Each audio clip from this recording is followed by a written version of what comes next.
Hello and welcome to It's All Kicking Off, another football roundtable discussion podcast with myself, Adam Wilbourn, and Andrew Pollard from WhatCulture Football, here to discuss another burning football issue. But before we get into it, if you're a fan of this sort of thing, make sure you subscribe to WhatCulture Football on either iTunes, Spotify, wherever you get your podcasts from, for daily football podcasts. But as I said, joined by Andrew Pollard to talk all things Everton today. We covered in the news this morning the possibility of James Rodriguez heading to Goodison Park alongside a host of other names. I'm here to ask you, Andrew Pollard, what can Everton achieve next season? Could they break into the fabled top six of the Premier League? Could they even break into the top four if they make some spectacular signings in line with James Rodriguez? What did you reckon to this morning's news and where they can go from here? There's a lot to digest, I think, with all of this right now. And it seems that every few years we get with Everton, there's always that, is this where they're going to get into the top four? Is this where they're going to get into the top six? Is this going to be where they take that next step to being competitive at the top of the table? And here we are right now having that exact same chat yet again in 2020. As for the possibility of James Rodriguez signing, I think that would be a phenomenal AJ Styles signing for Everton. I think it makes sense on a whole number of levels. Not only the fact they're reuniting him with Carlo Ancelotti, who of course managed him at Real Madrid and then at Bayern Munich. I just think he could be a good fit for Everton. With James, you feel that maybe, I don't know. He seems like one of those players where he's a better fit as the big fish in the small pond. And if that move does go through to Everton, which by all accounts it seems like it's very likely, then you'd imagine that Everton will build their team, base their team around James Rodriguez, get the best out of him. And I think it's only a good thing for that. And if they can get the other names rumored today, rumored for the last few days, last few weeks, Abdoulaye Doucouré at Watford coming in, and also Alan from Napoli, another player familiar with Carlo Ancelotti. So you think if they can get those three players over the line, that's a massive signal of intent, I think, from Everton for this season, or this upcoming season. Looking at some other rumours, they were looking at potentially signing Tomori from Chelsea, I saw as well, which I think would be a really, really good signing for them. The Rodriguez thing then, we talked about it this morning. It's probably going to be in the region of 30 million euros if Everton get their way. I know Real were kind of holding out for 50 million, but he only has got 1 year left on his contract. He is paid allegedly around 280,000 euros a week at Real Madrid. But do you sense that there's a possibility that this could go through purely on the basis similar to Gareth Bale of, look, even if we have to take a loss here, it's better just because we'd have him off the books? Yeah, I think that's definitely an element of it. I think it is the same as Gareth Bale. I don't think they're quite as eager to get rid of Rodriguez as they are with Bale, but still, ideally, they want them both out of the club, just because of the monstrous wages. He said that James is on a reported £280,000 a week. Gareth Bale is £600,000 a week, which is that's nuts to think that he's on double that whopping £280,000 or more than double. I think everything really here falls into place nicely because, by all accounts and the reports, if they are true, James wants to move. He's had unofficial talks with Carlo Ancelotti about the move. Obviously, Carlo Ancelotti wants him. And for Real Madrid, I think with 12 months left on that contract, you really want to sit on a player who you're rarely going to involve in the squad on that wage for another year when you could take, say, 30 million and get him off the books now. I think it makes a lot of sense, and it's also sorry. Well, you just because you mentioned when we were talking about it before, you obviously automatically think of his sensational World Cup performance when you think of him. He's obviously not going to be a regular topic of discussion for English football fans. We'd only ever see flashes of him in the Champions League and what have you. He hasn't really lived up to expectations at Real, at Bayern, obviously. The Everton fan that I know kind of rolled his eyes as whilst everyone else was getting very excited at the prospect of James Rodriguez coming to the Premier League and said, it's such a typical signing, a failure at bigger clubs, so we'll take him off your hands. But like you say, I feel like he could be the difference maker for Everton next season. Oh, totally. And for your Everton supporting mate there, it's like it's James Rodriguez from Real Madrid. It's not Darren Gibson coming from Man United. When you talk about somebody who failed at a big club and he's just gone to little old Everton. No, he's still a player at 29 years of age. one of the stars of that 2014 World Cup. The immediate season after that, his first season at Madrid, got 17 goals from midfield. I think it was another 14 the season after. So, and it's a player that's only 29 years of age. And I just think that if there's an Everton fan out there that is disappointed at this story, then I mean, what do you want? What do you? This will be the same sort of fan who rants and moans about Gylfi Sigurdsson week in, week out. And I really like Gylfi. I've been a long time fan of Gylfi Sigurdsson, but I mean, the term luxury player doesn't even come close to describing Gylfi Sigurdsson these days. And I think James will represent a massive upgrade on what Everton already have, whether that's as a number 10, whether that's coming in off the right. And I think as well, I think it's positive for Everton fans because there's a lot of Everton fans who have been crying out for Ancelotti to have more influence on the squad since he joined the club in December, wasn't it? December last year. I think Boxing Day was his first match in charge. And this would very much be a case of an Ancelotti signing. To me, it's an indicator that the board are fully listening to Ancelotti. They're appeasing him with his signings by going after one of his favoured players in the world. So I think, to me, there's nothing negative about any of this for Everton. And if you're an Everton fan that has a negative disposition to this, then I don't know what you expect. I really don't.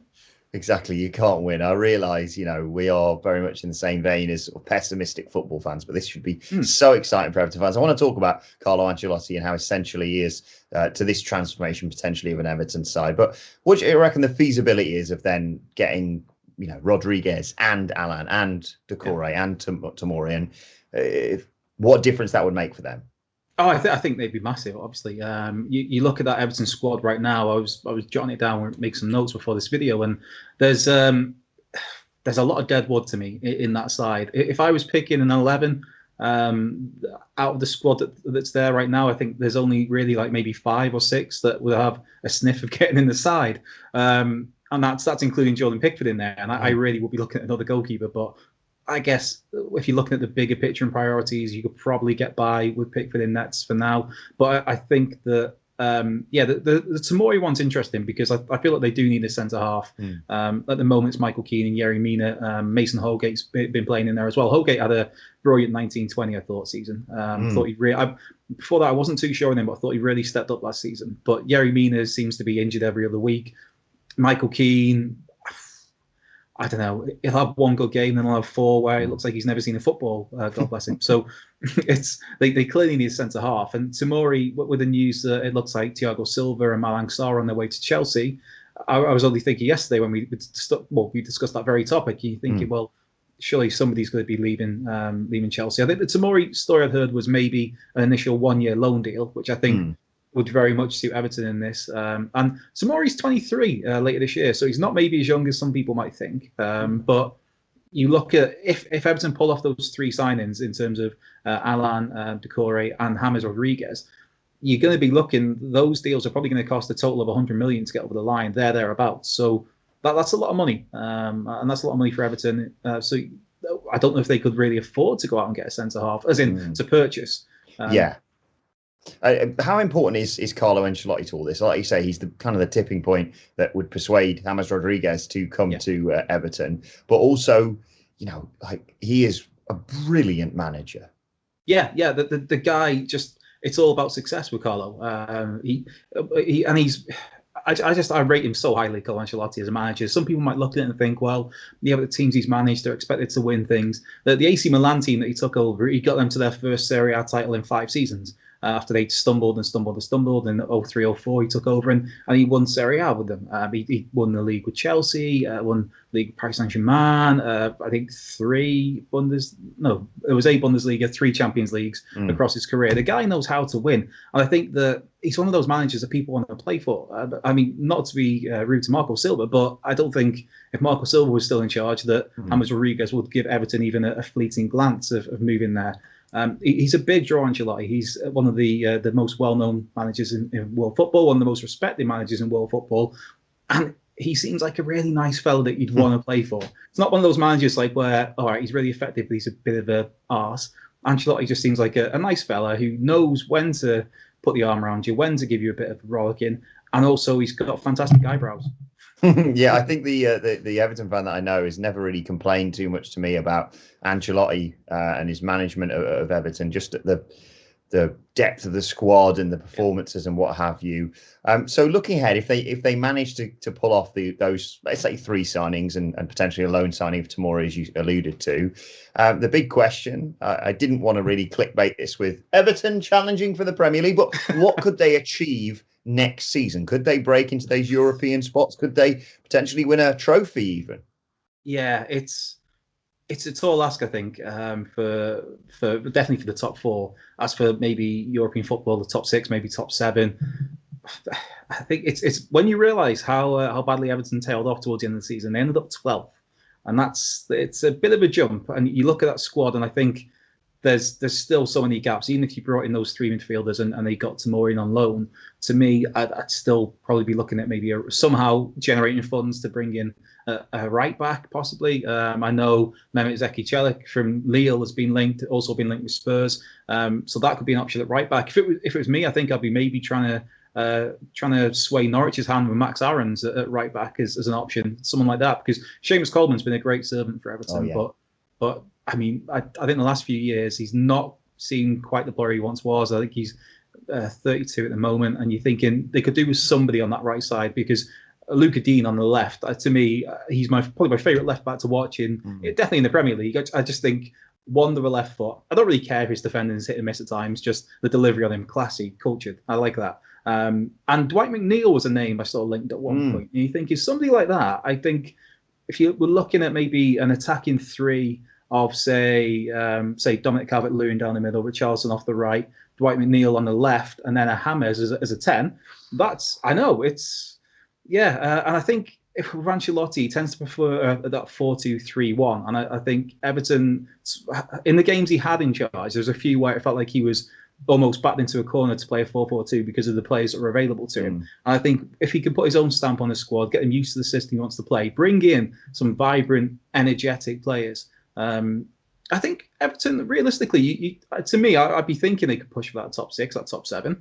And then if next season goes well, then the season after, more investment, and you can push on again. But I guess it depends how much Moshiri's looking to offer up in this transfer window, whether he's going to be prepared to maybe splash 150 million, in which case Everton could go out and buy a few more players, or if it's just a case of, right, you can get your 3 big players for 100 million, get that centre-half from Chelsea on loan, there you go. But I mean, it's positive for an Everton fan, I think. I've got a good feeling. They're one of those teams I have a mild soft spot for, because I'm sure you always have the same. And this was going to be an idea actually for another video at some point of, but who do you really support? You being a Chesterfield fan, myself being a Wrexham fan, you always get that but who's your real team? Who's your main team? It's like, well, Wrexham, but don't you have another team, a big team? Like, no, just Wrexham. But I do have a mild soft spot for Everton, and so I'd like to see them do well. Yeah, exactly. Aside from their surreal hatred of Pierluigi Collina, although I can understand why they did that whole Champions League qualification issue. Do you see them making the top 6 if we say that they make those 3 signings, or maybe winning a trophy for the first time, I think, since around sort of 1995? Yeah, 95, the FA Cup final, Paul Ryder 1-0 against Manchester United. Not that I watched it because I'm really old or anything. And that was at a time when I'd be all giddy and you spend all day watching the build to the FA Cup final for hours on end. Whereas now it's just stumble to the pub 10 minutes before kickoff.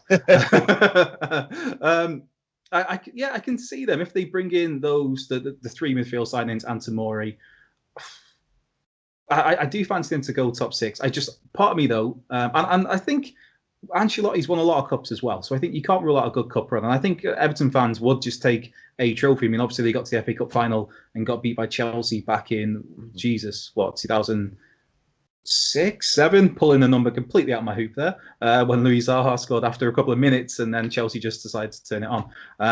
But yeah, I fancy under Ancelotti, as long as Ancelotti's there, I fancy Everton to do something, whether that's a good cup run, a cup win, or just solid progression in the league where they're kind of at the level that the Everton fans expect and hope for, which would be that top 6, top 7 conversation. People can lambast David Moyes all they wanted, but David Moyes did wonders for them and had them in and around those sort of places. I feel like they need a goalkeeper. I feel like I'm digging out Jordan Pickford all week. When I was at the England squad announcement, I was having a pop at him. I think this morning in the news I was maybe having a pop at him. I just think that if somebody came in with 20 million for Jordan Pickford, I would bite their tiny little arms off I think there's so many. You can't. That's such a vital position. Even something like a Ben Foster, I think I'd take for a season as first choice. But you look at something like, I don't know, Andre Onana at Ajax, who could be available. I'd be going for him for all that you could if I was Everton, or maybe even, I don't know, Galini at Atalanta, or Donnarumma at AC Milan, who's kind of always wanting away, but then they make up, and then he wants to leave, and then they make up, and the fans hate him, and then he loves them, and then it's just this weird relationship. And he's only 21 years of age, and he's just had these years of up and down. But I think Everton, if they seriously want to contend, I think they need a new keeper. But it's all positive. I think it's all a step in the right direction either way, and I think that they'll be thereabouts in that top 6 or 7. Yeah, definitely team to keep your eye on, and we'll keep you posted with any developments with that James Rodriguez transfer and all the others we've mentioned here today. But let us know your thoughts on what Everton can achieve next season in the comment section below. Don't forget to like, share, and subscribe to What Culture Football, wherever you get your podcasts from, for daily football podcasts when you're out and about on the go. Continue the conversation on Twitter at WhatCultureFC and watch there. Follow both of us. Andrew, where can people get you on Twitter? At Cultured Left Peg. You can find me at Adam Wilbourn. Follow us all at WhatCultureFC. But as I said, it's all kicking off even. My thanks to Andrew Pollard. Thank you for joining us, and we'll see you soon.